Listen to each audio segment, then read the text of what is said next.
నమస్కారం. పరాభవ సంవత్సర తమిళ నూతన సంవత్సర శుభాకాంక్షలు. చారిత్రక పరిశోధకుడు డాక్టరేట్ మునైవర్ మహాశివనాడి జ్యోతిష్యుడు ఆ శివసామి మాట్లాడుతున్నాను. ఈ పరాభవ సంవత్సరానికి సంబంధించిన 12 రాసుల గురించి మాత్రమే ఇప్పుడు చూడబోతున్నాము.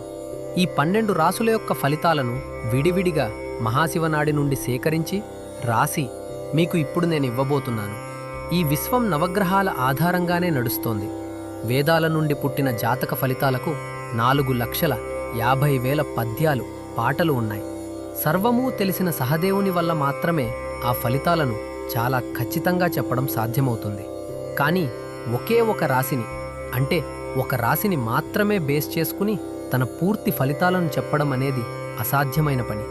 అలా ఒక రాశి ఫలితాన్ని చెప్పేవాళ్ళు వాళ్ళ అనుభవాన్ని బట్టి, గోచారాన్ని బట్టి కొంచెం ఫలితం చెప్తారు. అది మనకు జీవితంలో కొంతవరకు సరిపోవచ్చు. కానీ ఇప్పుడు మీరు వినబోయేది మహాశివనాడి నుండి, అంటే మునుల చేత వ్రాయబడిన మహాశివనాడి నుండి సేకరించి రాసి మీకు నేను చెప్పబోతున్నాను. అందువల్ల ఈ ఫలితాలను సాధారణ ఫలితాలుగా భావించకుండా, అంటే అందరూ చెప్పే రాశి ఫలాలుగా చూడకుండా దీనిని మీరు చాలా సూక్ష్మంగా గమనించవలసి ఉంటుంది.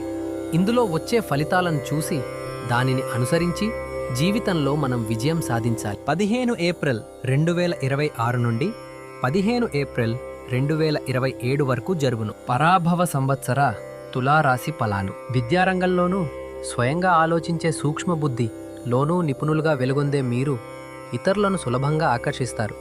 ఆరోగ్యం బాగున్నప్పటికీ ఏదో ఒక సమస్య ఉన్నట్లే భావించి బాధపడతారు. దైవభక్తిలో శ్రేష్ఠులుగా వెలసిల్లే మీరు జనసేవయే జనార్దన సేవ, మానవ సేవయే మాధవ సేవ అనే నిజాన్ని గ్రహించినవారు. ప్రేమతో పాటు బ్రాహ్మణుల స్నేహాన్ని, స్థిరమైన మనోధైర్యాన్ని కలిగి ఉండి లావాదేవీలు ఇవ్వడం తీసుకోవడం చేయటంలో నైపుణ్యం కలవారే ఉంటారు. బంధువుల పట్ల ప్రేమని, స్నేహితుల పట్ల సౌహార్దాన్ని ప్రదర్శించే గుణం మీకు సహజంగానే ఉంటుంది.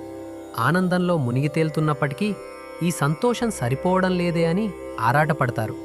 శత్రువులను జయించి కోర్టు కేసులలో గెలుపొంది, అప్పులను అధిగమించి కొత్త అప్పులను పొంది లక్ష్మీ కటాక్షాన్ని అందుకోబోతున్న మీరు పొట్టను శుభ్రంగా ఉంచుకుని ఆరోగ్యంగా చూసుకోవడం మరియు వ్యాయామం చేయటం వల్ల మేలు జరుగుతుంది.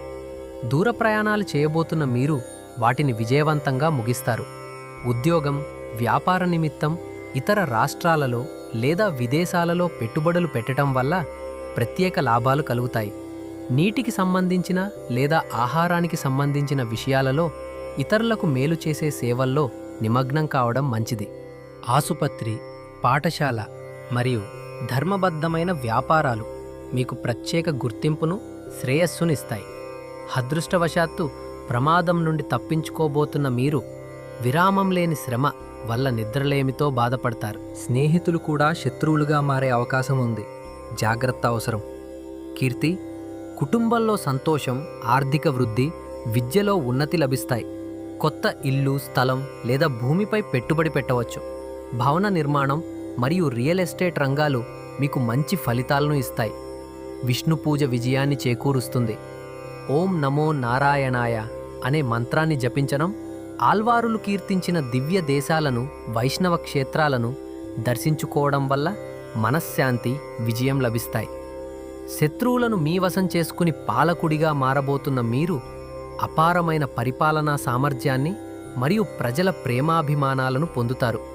వజ్రపు ఉంగరాన్ని ధరించి మీ అదృష్టాన్ని మరింత పెంచుకోండి.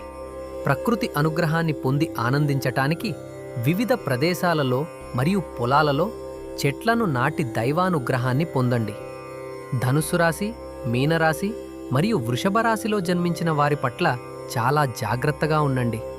ఇటువంటి రాసుల వారు మన కుటుంబంలో ఉంటే వారితో వాదోపవాదాలు పెట్టుకోకుండా లొంగిపోవడం అన్నింటికంటే ఉత్తమం. కార్తీక నక్షత్రం, రోహిణీ నక్షత్రం మరియు మృగశిర నక్షత్రం వచ్చే రోజుల్లో చాలా జాగ్రత్తగా నడుచుకోవడం, అప్రమత్తంగా ఉండడం మంచిది.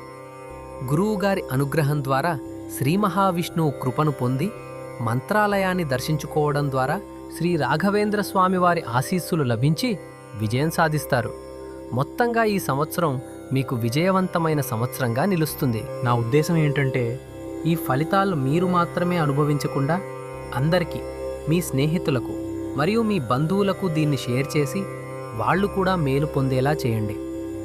దాంతోపాటు వీలైతే మీ శత్రువులకు కూడా ఈ రాశి ఫలాలను షేర్ చేసి వాళ్ళు కూడా మేలు పొందేలా చేశారంటే దేవుని అనుగ్రహం మీకు ఖచ్చితంగా లభిస్తుంది.